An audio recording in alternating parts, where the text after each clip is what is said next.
I'm here because of my privilege. I stand before you confidently today because my privilege keeps my esteem high. My skin is non-negotiable white. I walked into preschool and was welcomed with open arms. There was no question of my intelligence level based off the way that I spoke. But the African American boy who taught ghetto is whispered about, and they question how well he would do in school. I walk into a meeting and I am listened to. I can speak safely in class and develop my voice without worrying that my words are speaking for all whites. I can speak without being asked to repeat myself because others cannot understand my accent or discourse. I am not questioned when I speak of my desires. The books that are read in my classes speak from the perspective of my people.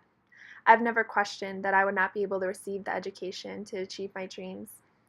All of the people in my life speak the way that I do, and so I don't need to worry to change my words to be understood.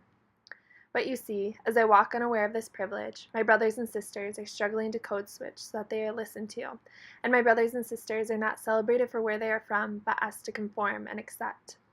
This is why I will have books that reflect the color of my children's skin, their culture, and backgrounds, and I will celebrate all cultures, and I will value every student's voice no matter what it sounds like. My body is capable, and I do not live with reminders of what I cannot do. When I walk into a classroom, it is not questioned how much I can learn. The teacher does not ask others how to teach me, and I receive plenty of time to speak because students are not afraid to talk to me. I walk into a general classroom, and it is not a test before I am moved to a special one. I am called on, sometimes more than I'd like, because the teacher does not see me as other. My body and its capabilities are well represented in all that I read. I see myself in the characters and I can relate. I can hear the sounds of the letters that I was told to learn. I can see the text of the books placed in front of me. But you see, as I walk unaware of this privilege, my brothers and sisters are placed into classrooms with children who are seen as other, and in these classrooms they are receiving an education that is inferior to the one that I receive. And my brothers and sisters have to navigate paperwork in order to receive accommodations that I don't even know exist. And my brothers and sisters are burdened with assumptions that their physical limitations mean that they also have learning disabilities. This is why I will make all activities physically accessible for all of my students, and I will design my classroom so that every student can easily navigate it. And I will make accommodations so that every student can access the information, and I will teach my students how to celebrate and openly discuss differences. I speak English.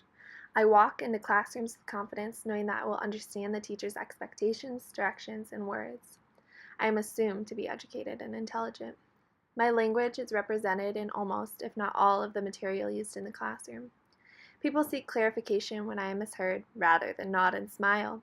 I do not have to add code switching to my list of daily stresses. I am called on frequently in class, as my voice is desired to be heard. But you see, as I walk unaware of this privilege, my brothers and sisters are told indirectly that their voices do not matter. And my brothers and sisters aren't called upon in class because their accents cannot be easily understood. My brothers and sisters are told that their dialect, language, or discourse is inferior and should not be spoken in school. This is why I will speak and think the best of every student that enters my classroom, and I will use texts and materials that represent all students, and I will give my students time to observe and extend abundant grace as they learn how to code switch. You see, I am privileged, and if I continue to walk without acknowledging my privilege, it is as foolish as a queen who forgets of the crown on her head. She can use the power that comes with her crown for good, or she can bask in the luxuries that come with her crown. She can change her part of the world with her crown, or she can simply observe the injustices. She can speak on behalf of those who live without a crown, or she can walk with her head held high right past them. Your privilege comes with a cost that others have to pay.